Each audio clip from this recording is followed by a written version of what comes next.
It was a gathering of minds in Lagos as stakeholders from government, academia and the private sector came together to push the boundaries of what development truly means in the Nigerian context. We are dealing with record multidimensional poverty, record scale inequality, and a youth bulge, which means that if we don't put more people to work, the future could be more painful than the present. And so I think the purpose of these dialogues is to catalyze that type of deep reflection. Guided by the ideas in Professor Osita Ogbu's book, Development as Attitude, the series challenges conventional notions, suggesting that real progress is not just about economic policy or foreign aid, but about the collective mindset of leaders and citizens. The crisis of our development is that states are not centers of innovation.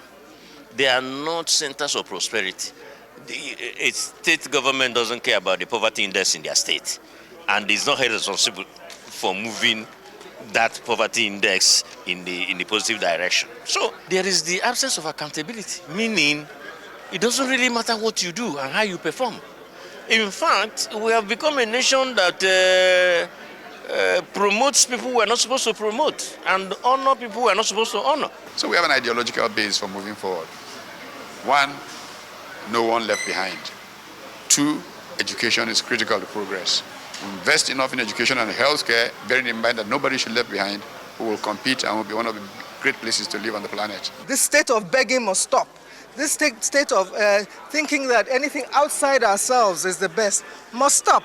You are the solution. We can do it. We have the capacity, we have the knowledge, we have the experience. We're the most beautiful people on earth. Let's do it. Participants criticized the tendency to equate resource wealth with national progress, instead calling for deeper investment in people, institutions and long-term strategy.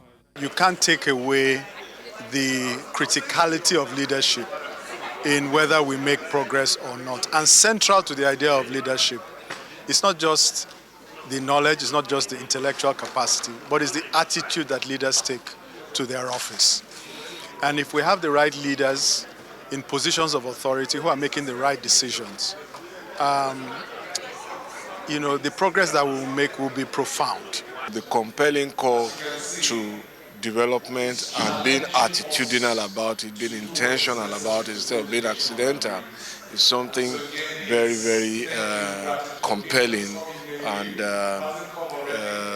necessary, if you like, for anybody who is holding public office or who aspires to hold public office. Once these dialogues are over, we are converting all these dialogues into white papers, policy proposals, agenda items that we now will force national leaders to debate about, to reach some decisions, so that it goes back into political and policy agendas. The Lagos dialogue carries forward key conversations such as leadership values, governance ethics, public accountability and the civic role, with the hope of shaping inclusive development in Nigeria. In Lagos, for News Central, Igbalaniyi, Omoniyi.